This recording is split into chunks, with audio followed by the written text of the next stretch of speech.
بسم الله الرحمن الرحيم إن الحمد لله نحمده ونستعينه ونستغفره ونؤمن به ونتوكل عليه ونعوذ بالله من شرور أنفسنا ومن سيئات أعمالنا من يهده الله فلا مضل له ومن يضلل فلا هادي له وأشهد أن لا إله إلا الله وأن محمدا رسول الله صلى الله عليه وسلم.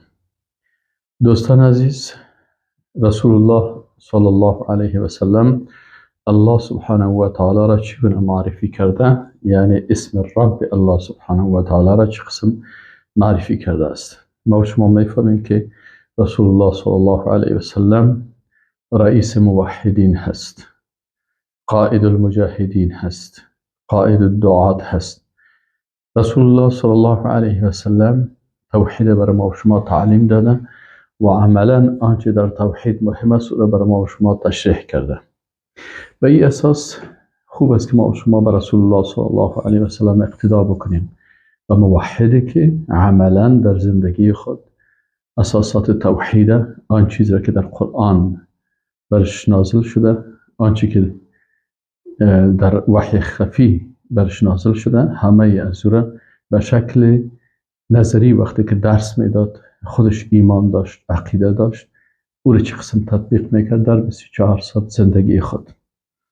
رسول الله صلی الله علیه و سلم در مورد صفت الرب الله سبحانه و تعالی نقاط بسیار زیبا و خوب را بیان کرده و رسول الله صلی الله علیه و سلم در 24 ساعت صبح شام در نمازهای خود، در عبادات خود به الله مناجات میکرد با این اسم الله.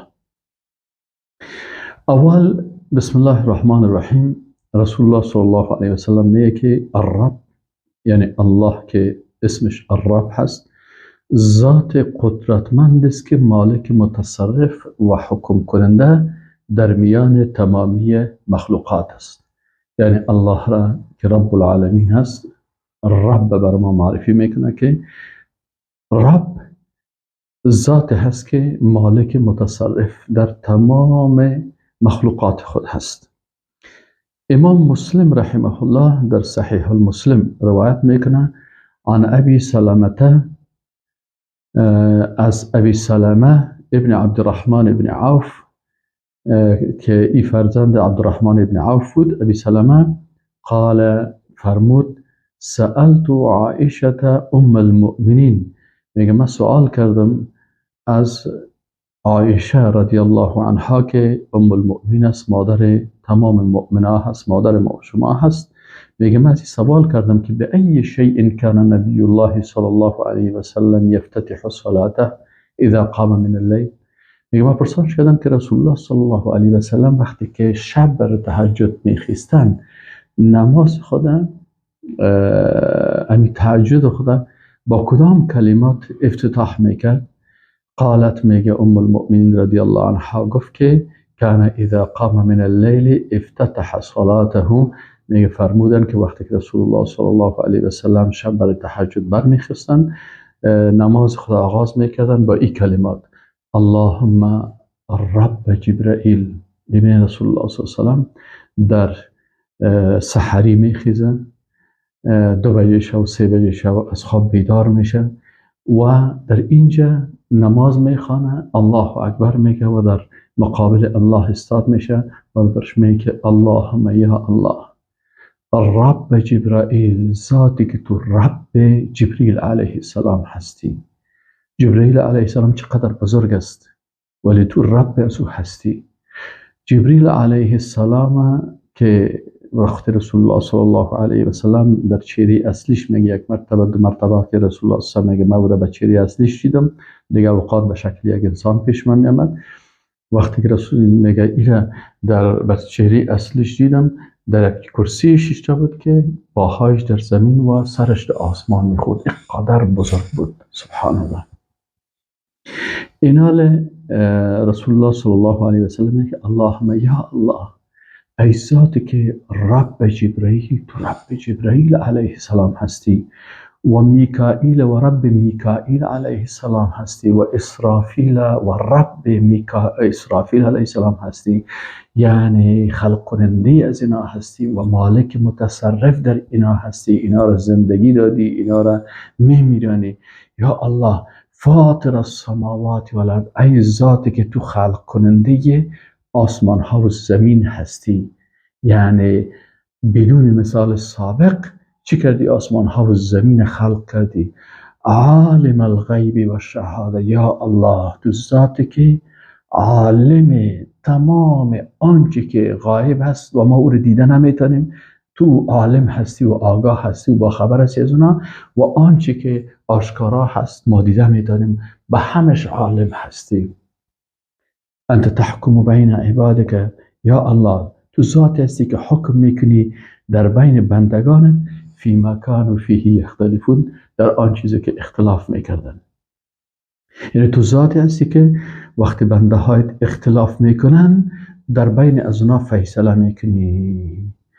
در روز قیامت همه از اونا که در مقابل تو استاد میشن و محاکمه میشن، اختلاف کردین، اختلافتان به اساس چی بود؟ یا الله تو ذات هستی که در بین از اونا فیصله میکنی، کی حق است کی باطل است، کی اختلافات به خاطر تعصبات کردن و کی اختلاف نکرده، کی حق بیان کرده، کی در جستجوی حق بوده و کی در جستجوی باطل بوده، کی میخواسته که باطل بر مردم توجیه بکنه و اختلافات و جنجال ها را پیدا بکنه و خودش آب خط بکنه و مایی بگیره. در بین همه از اونها یا الله تو فیصله میکنی. اختلافاتی که مردم میکنن در بین از اونها تو ذات هستی که فیصله میکنی. بنا رسول الله صلی الله علیه و سلم دعا میکنن در این ثلث شب، چی میگه؟ اهدینی لما اختلف فیه من الحق، هدایت کو مرا در آنچه که اختلافات است، مرا به حق هدایت بکن. چه درس بزرگی برای ما و شما رسول گرامی اسلام، نبی الله حبیب الله صلی الله علیه و سلم. اللهم صل وسلم على هذا النبي الكريم وعلى آله وصحبه اجمعین. اینا رسول الله صلی الله علیه و سلم یک درس بزرگی برای ما و شما میده. خودش عملا امی کار میکنه و برای امت خود من حیث اسوه، من حیث رهبر، من حیث رهبر و اسوه و پیغمبر و معلم و مربی دلسوز برای ما و شما تعلیم میده که همه شما به الله دعا بکنیم که یا الله مرا هدایت بکن در این اختلافاتی که در بین مردم میشه. امروز چقدر اختلافات است، خصوصا در آخر الزمان فتنه ها بسیار زیاد می باشه. قوم پرستی، مذهب پرستی، زبان پرستی، منطقه پرستی، حزب پرستی، گروه پرستی، یعنی آلات هست که پرستش الله را مردم ترک کردن، مخلوقات به شکلی از اشکال مخلوق پرستی میکنن. در اینجا رسول الله صلی الله علیه و سلم میگه که اهدینی لما اختلف فیه من الحق، یا الله در این اختلافاتی که اینا میکنن مرا به حق چی کن؟ هدایت بکن. حق در کجا هست؟ حق در قرآن عظیم الشان هست. حق در کجا هست؟ در احادیث صحیحه رسول الله صلی الله علیه و سلم. به اذنک، به اجازت، اهدینی لما اختلف فیه من الحق باذنک انک تهدی من تشاء الی صراط مستقیم. میگه یا الله تو هستی که هدایت میکنی هر کسی را که بخوای به راه راست. یک نعمت بسیار بزرگ نعمت توحید است. یک نعمت بسیار بزرگ نعمت هدایت است. یک نعمت بزرگ نعمت توفیق به هدایت است. یک نعمت بزرگ نعمت استقامت به توحید است. این کل زیره کی هدایت میکنه؟ الله متعال. این کل نعمت ها را کی میده؟ الله میده. از این خاطر رسول الله صلی الله علیه و سلم در ثلث شب وقتی که برای تهجد میخیست و الله امی قسم دعا میکرد که اللهم رب جبرائیل و میکائیل و اسرافیل فاطر السماوات والارض رب كل شيء ومليكه عالم الغيب والشهادة أنت تحكم بين عبادك فيما هم فيه يختلفون اهدني لما اختلف فيه من الحق بإذنك إنك تهدي من تشاء الى صراط مستقیم. همیشه ما و شما میتواره بکنیم که یا پاک پروردگارا وقتی که اختلاف مردم میکنن، جنجال میکنن، مشکلات است و اختلافات است، حتی این اختلافاتی که مثلا میشه در بعضی از مسائل بسیار عادی یکی دیگر را قتل میکنن، حتی قتل میکنن در مسائل که یک مسلمان مثلا یک عمل میکنه که او را از ایمان نمیکشه، ولی او را مثلا در بسیاری وقتها امروز اختلافات و مشکلاتی که هست در بین مردم که حتی به یک سنت، تطبیق یک سنت یک مسلمان از بین میبرن و قتل میکنن و بالاخره سر از نامهای عجیب و غریب میگذارن و بالاخره یک انسانی که میخواد صادقانه به کتاب الله و سنت رسول الله صلی الله علیه و سلم عمل بکنه، او را با نامهای مختلفی به زندان پرتو بکش، قتل بکو، سرش بمبار بکو و دشنام بتی و دیگه در اینجا رسول الله صلی الله علیه و سلم برای ما و شما یگانه راه حل نشان میده که صادقانه به الله صادق باشین و همیشه در نصفش بخیزین و بگوین به الله که یا الله مرا هدایت بکو در اختلافات به راه راست و مستقیم و یگانه هدایت کننده تو هستی، انک تهدی من تشاء الی صراط مستقیم. دومی است که رب العالمین رسول الله صلی الله علیه و سلم میگه که الله سبحانه و تعالی که رب العالمین است، ذات قدرتمند است که خالق مخلوقات است.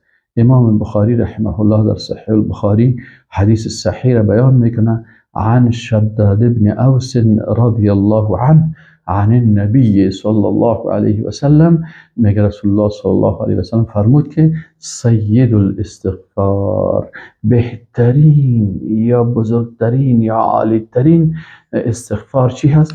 ان تقول، ای که تو بگویی اللهم انت ربی، یا الله تو رب ما هستی، لا اله الا انت، نیست معبودی به حقی که مستحق عبادت باشه و عبادت مخصوص از او باشه، ذاتش عبادت شوه و شریعت و احکامش اطاعت شوه، الا انت، بغیر از تو یا الله، خلقتنی، تو رب ما هستی، مرا خلق کردی، و انا عبدک، یا الله ما بنده تو هستم. یعنی خود رسول الله صلی الله علیه و سلم این دعا را میگفت و این کلمات برای الله خطاب میکرد و برای ما و شما درس توحید میده که بگوییم که اللهم انت ربی لا اله الا انت، نیست معبودی، نیست هیچ کس مستحق عبادت. این مردمایی که میرن رنگ و رنگ عبادت میکنن، گاهی بت عبادت میکنن، گاهی قبر عبادت میکنن، گاهی مجسمه را عبادت میکنن، گاهی یک انسان بت گوشتی زنده را، گاهی بت مرده را، اینا را عبادت میکنن. نیست هیچ کدام از اینا مستحق عبادت، هیچ کدام از اینا مستحق عبادت نیست، چون کلش غیر الله هستند. لا اله، نیست هیچ معبودی به حق، ولو که پیغمبر باشه یا ملائکه باشه یا شخصیت های اولیاء الله باشه، نیستن مستحق عبادت الا انت، مگر تو یا الله. یعنی اینجا حتی رسول الله صلی الله علیه و سلم خودش مستحق عبادت نیست، خودش به الله میگه که یا الله هیچ کسی مستحق عبادت نیست بغیر از ذات ذوالجلال تو. چرا؟ خلقتنی، تو مرا خلق کردی، این دیگرها یک پشه خلق کرده نمیتونن. و انا عبدک، رسول الله صلی الله علیه و سلم میگه من بندیت هستم یا الله، من بندیت هستم و امت خود درس میده که شما مرا بشناسین که من بنده الله هستم، صفات الله را بر من نتین.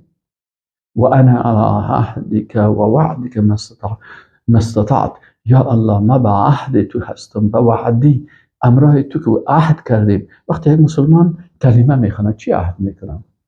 سه عهد میکنیم. عهد اول که یا الله بغیر از ذات تو هیچ عبادت به هیچ کس دیگه، به هیچ مخلوق نمیکنم. بنابراین اگر عبادت بدنی است، زبانی است، مالی است، تشریعی است، قلبی است، فکری است، کل از این مخصوص الله میکنه. این تعهد اول است. تعهد دوم چی است؟ تعهد دوم که میگه که یا الله بغیر از شریعت تو، بغیر از احکام تو، قانون کسی دیگه نمیپذیرم، قبول نمیکنم و اطاعت نمیکنم و تطبیق سر خود نمیکنم و اگر قدرت پیدا کردم اینمی شریعت تو را در زمین تو تطبیق میکنم، چون من اینی جاعل فی الارض خلیفه، میخوایم که من حیث خلیفه الله در زمین الله شریعت الله را به حکم الله تطبیق بکنم. این وقتی که انسان کلمه میخواند اینمی معنا و مفهوم کلمه است، اینمی تعهد است. و سوم تعهد میکنه که یا الله اینمی عبادت و اطاعت تو را به طریقی رسول الله صلی الله علیه و سلم میکنم. پس اینجا رسول الله صلی الله علیه و سلم چی میگه؟ این شخص میگه بهترینی است که ایره شما بگویید که یا الله و انا علی عهدک، ما به عهد و وعده تو هستم ما استطعت. الله بر ما و شما وعده کرده که اینمی احکام، عهد کرده که اینمی کلمه را، اینمی عبادت مخصوص الله بکنید و اطاعت الله را بکنید، قوانین دیگر را اطاعت نکنید و سوم به طریق رسول الله صلی الله علیه و سلم بکنید.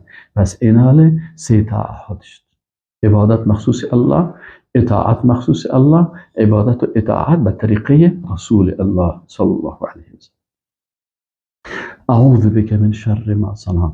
رسول الله صلی الله علیه و سلم بر ما شما تعلیم میده که بگویید که اعوذ بک، یا الله ما به تو پناه میبرم، من شر ما صنعت، از شر هر چیزی که انجام دادیم. ما شما بنده هستیم، عاجز هستیم، گناهکار هستیم، در روز قیامت سر ما پایین خم است و بسیار شرمنده هستیم به خاطر اعمال که ما کردیم، اعمال زشت. بسیاری وقتا از پیش ما خطاها، گناهها، اشتباهات صغیره و کبیره شده و الله متعال میگه که اعوذ بک من شر ما صنعت، یا الله به تو پناه میبرم از شر آنچه کردیم.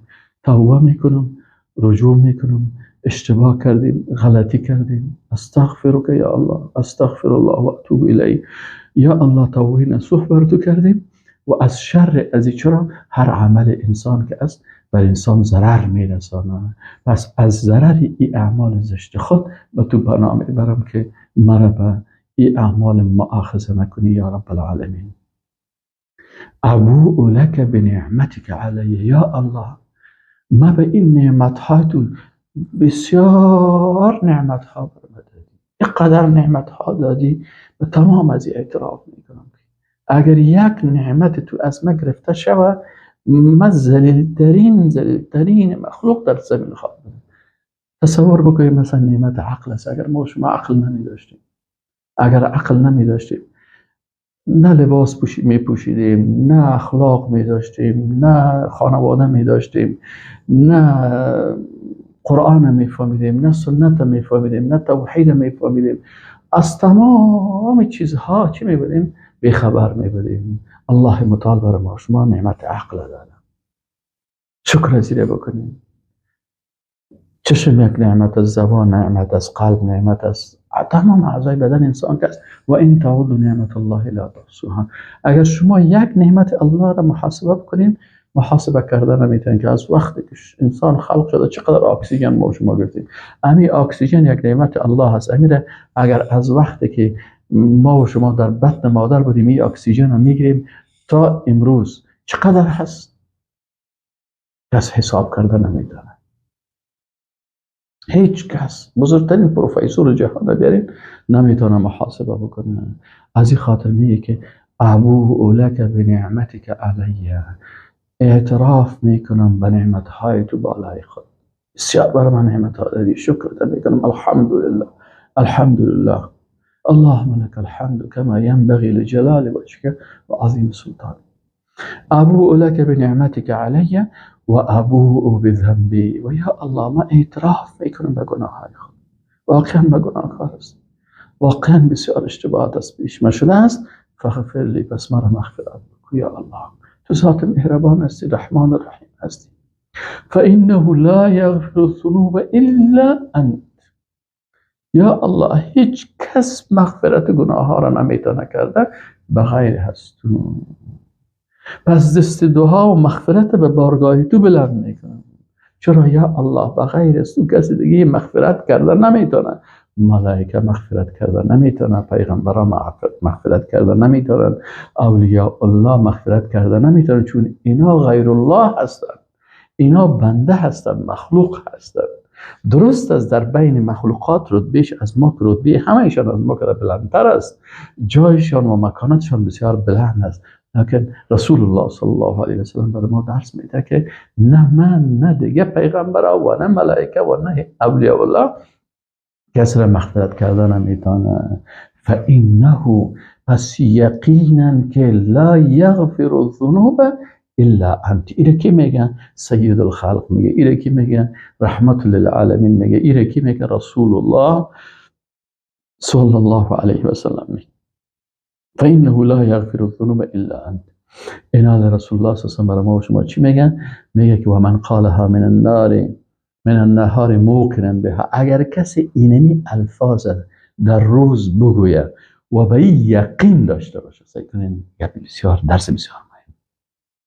رسول الله صلی الله علیه و معلم است، استاد تمام استاد است. ما که 40 سال تدریس کردیم، شاگرد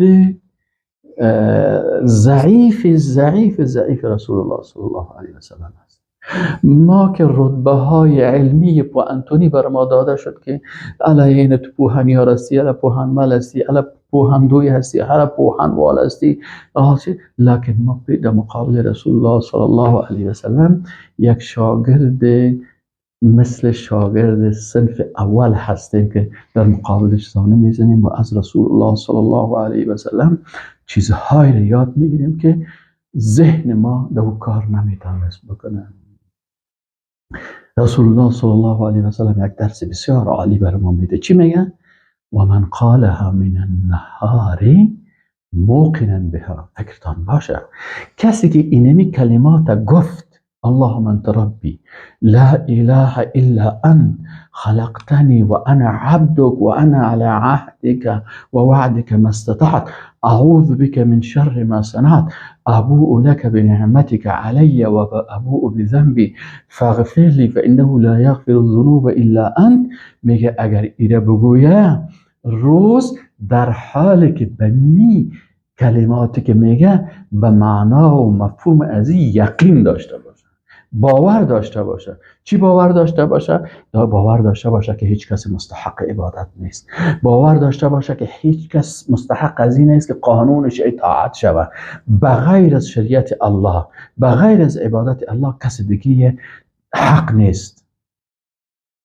یقین داشته باشه که خالق ما الله هست، یقین داشته باشه که ما بنده الله هستیم، یقین داشته باشه که ما به می تعهدات و وعده هایی که به الله کردیم به کل ازی پایدار می باشم و تصمیم دارم که پایدار باشم و از گناه های خود به الله پناه برم و به نعمت های الله اعتراف بکنه و شکرش بکنه و به گناه های خود اعتراف بکنه و مغفرت از الله بخواه و بفهمه که بغیر از الله کسی دیگه این گناه ها را نمیتونه که چی کنه؟ مغفرت بکنه. در اینجا چی میشه؟ در اینجا رسول الله صلی الله علیه و سلم که اگر امیر بگوید یقین داشته باشه چی میشه؟ فهو من اهل الجنه و من قالها اهل الجنه است. و اگر کسی شب ایره بگوید و یقین داشته باشه فمات قبل ان یصبح، پیش از اینکه صبح کنه وفات بکنه، فهو من اهل الجنه، ای از اهل جنت هست. سوم رسول الله صلی الله علیه و سلم میگه که الله سبحانه و تعالی ذات قدرتمند که دارای افعال عالی و مالکیت است.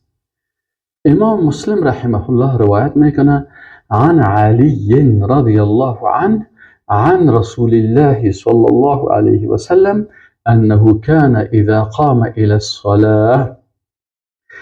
علی رضی الله تعالی عنه میگه از رسول الله صلی الله علیه و سلم که وقت رسول الله صلی الله علیه و سلم بر میخواست یعنی شب بر نماز، قال چی میگفت؟ وجهت وجهی للذی فطر السماوات والارض، ما گردانیدم روی خدا به او ذاتی که خلق کرده آسمان ها و زمین را، حنیفا پاک، و ما انا من المشرکین، و من نیستم از جمله مشرکا. این صلاتی، یقینا که نماز من و نسکی و مناسک من، یعنی اگر من مناسک حج میکنم یا مناسک ذبح یا پا ذبح کردن که است، و محیای و زندگی من و مماتی و مرگ من لله رب العالمین، مخصوص الله است که الله رب العالمین است، لا شریک له، بر از او شریک نیست، و بذلك امرت، و ما بمی امر شدیم.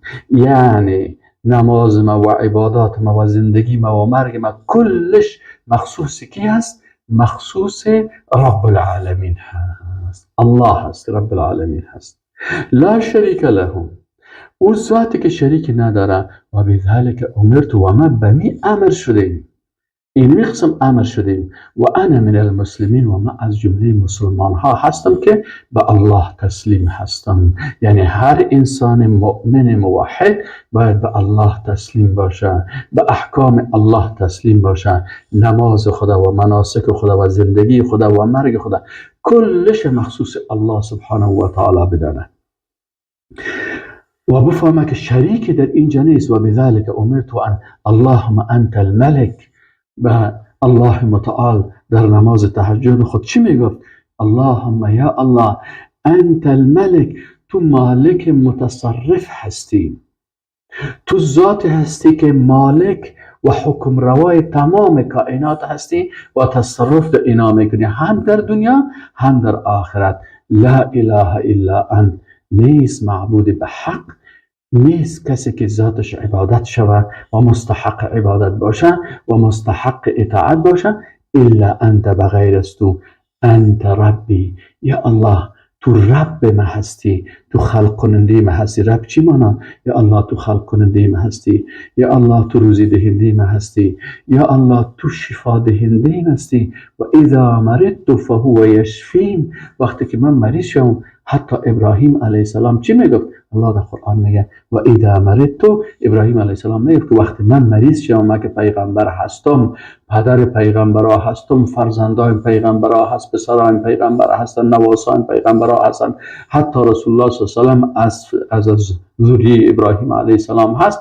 و ابراهیم علیه السلام رئیس موحدین است و ولی از اولیاء الله است، نبی از انبیا هست، رسول از رسول است. اینال ابراهیم علیه السلام چی میگه؟ با تمام رتبه هایی که داره میگه و اذا مرضت فهو یشفین، وقتی که من مریض شم الله مرا شفا میده. و رسول الله صلی الله علیه و سلم چی میگه؟ اللهم انت الملك لا اله الا انت ربی، تو رب ما هستی، تو خلق کننده ما هستی، روزی دهنده ما هستی، حفظ کننده ما هستی، شفا دهنده ما هستی، زندگی دهنده ما هستی، میراننده ما هستی. یعنی تمام افعال عالی که مخصوص تو هست و ما بنده عاجز هستم. انت ربی، تو رب ما هستی، تو مرا خلق کردی، تو مرا زندگی دادی، تو مرا پیغمبری دادی، تو مرا حفظ میکنی، از شر دشمنا حفظ میکنی. سبحان الله و انا عبدک. رسول الله صلی الله علیه و سلم چی میگه؟ ما باید عقیده خدا مطابق عقیده رسول الله صلی الله علیه و سلم بگه. رسول الله صلی الله علیه و سلم به الله چی میگه؟ انت الملك لا اله الا انت ربی و انا عبدک، و ما بندیت هستم، بنده عاجزت هستم. ظلمت نفسی. رسول الله صلی الله علیه و سلم رسول الله است، چقدر عبادت میکنه و چقدر اطاعت کرد و چقدر جهاد کرد و چقدر دعوت توحید کرد و چقدر مردم توسط از او به دین اسلام مشرف شد. یک لگو چند هزار صحابی تربیت کرد و تا امروز ما و شما کل ما شاگردای از او هستیم. لکن با وجود ازی در مقابل الله چی میگن؟ انا عبدک، بندیت هستم، ظلمت نفسی، بالای نفس خود ظلم کردم. سبحان الله. درس است برای ما و شما که برای الله اعتراف بندگی بکنیم، الله را به یگانگی بشناسیم و بگوییم که یا الله انا عبدک، ما بندیت هستم، ظلمت نفسی، من ظلم کردم بالای نفس خود. حقی که ما عبدناک حق عبادتک، هم قسمی که مستحق عبادت بودی ما تو را عبادت نکردیم. یا الله ظلم کردیم، گناه کردیم، صغایر، کبایر، اشتباهات، غلطی ها کلش کردیم. ظلمت نفسی و اعترفت بذنبی، یا الله با گناه خود اعتراف میکنم. چرا تو عالم الغیبی و شهاده هستی، از کلش با خبر هستی. ما بجز از این که اعتراف بکنیم و توبه بکنیم و طلب مغفرت بکنیم. فاغفر لی، بس یا الله مرا مغفرت بکن، یا الله مرا ببخش، یا الله از گناه های من. یعنی یا با الله وقتی که اعتراف میکنیم توبه میکنیم و میگیم یا الله ما بنده هستم، عاجز هستم، گناهکار هستم، اینی گناه ها و اینی خطا ها را کردیم، حالا توبه میکنم. پس یا الله تو تواب و رحیم هستی، توبه مرا قبول بکن، تو غفار هستی، تو ستیر هستی، ستر مکردی. اگر رسوای میکردی شرمنده دنیا و آخرت بودیم، لكن یا الله تو ستر کردی، تو غفار، تو رحم کردی، تو برای ما فرصت دادی. یا الله تو مرا مغفرت بکن. پس اینجا هست که ای بنده الله چی میگه؟ ظلمت نفسی واعترفت بذنبی فاغفر لی ذنوبی جمیعا. یا الله تمام گناه های مرا ببخش، تو غفور رحیم هستی. انه یقینا که لا یغفر الذنوب الا انت، مغفرت کردن نمیتونه گناه ها را مگر تو. یا الله واهدینی لاحسن الاخلاق. یا الله مرا به اخلاق خوب هدایت کن. لا یهدی لاحسنها الا انت، که هدایت کردن نمیتونه به اخلاق نیک بغیر از تو. واصرف عنی سیئها، و برگردان و دور بگو از من اخلاق های زشت را، روش های زشت را، بد اخلاقی ها را. لا یصرف عنی سیئها الا انت، که او را دور کردن نمیتونه از من بغیر از تو. لبیک و سعدیک. یا الله من آماده هستم به تطبیق تمامی احکام تو. لبیک و سعدیک والخیر کله فی یدیک.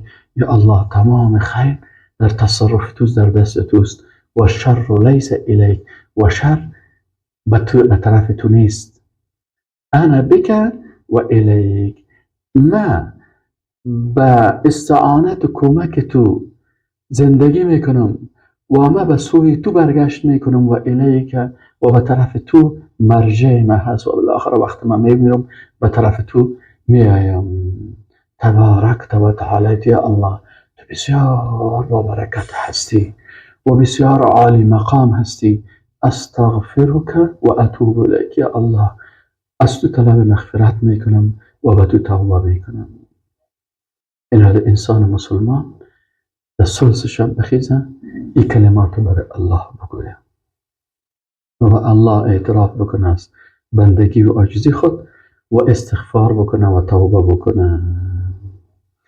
دیگر رسول الله صلی الله علیه و سلم میگه که الله ذات قدرتمند است که مالک متصرف مخلوقات است، مالک متصرف تمام مخلوقات است. چهارمین نقطه،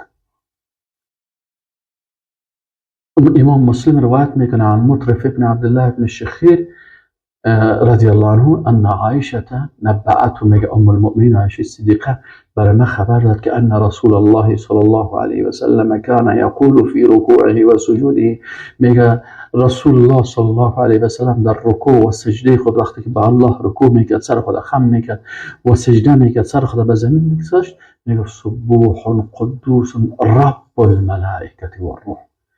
الله سبحانه و تعالی ذاتی هست که سبوح قدوس است، از تمامی عیبها و از تمامی زشتی ها پاک هست و مقدس هست و طاهر است. از تمام زشتی هایی که ما مخلوقات داریم الله متعال پاک است، بسیار ذات با عظمت است و از تمام نقصان هایی که ما داریم پاک است. رب الملائکه و الروح، رب ملائکه هست و روح و رب جبریل امین علیه السلام است. پنجمی نقطه که رسول الله صلی الله علیه و آله میکنه، میگه ذات قدرتمنده که عبادت مخصوص از اوست. رسول الله صلی الله علیه و سلم، امام مسلم رحمه الله در صحیح مسلم روایت میکنه عن ابن عباس ان النبي صلی الله علیه و سلم كان اذا رفع رأسه من الركوع، میگه رسول الله صلی الله علیه و سلم وقتی که سر خود از رکوع بالا میکرد، یعنی در قوما وقتی که میفسمی الله لمن حمیده، چی میگفت؟ اللهم ربنا لك الحمد. یا الله حمد و ثنا و صفت مخصوص تو هست.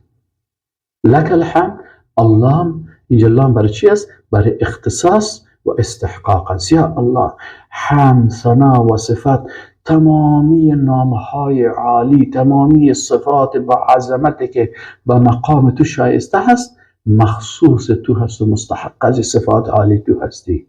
ملء السماوات، یا الله اقدر به تو حمد و ثنا و صفت است به اندازه پری آسمان ها، و ملء الارض و به اندازه پری زمین، و ما بینهما و به اندازه پری آنچه در بین آسمان و زمین است.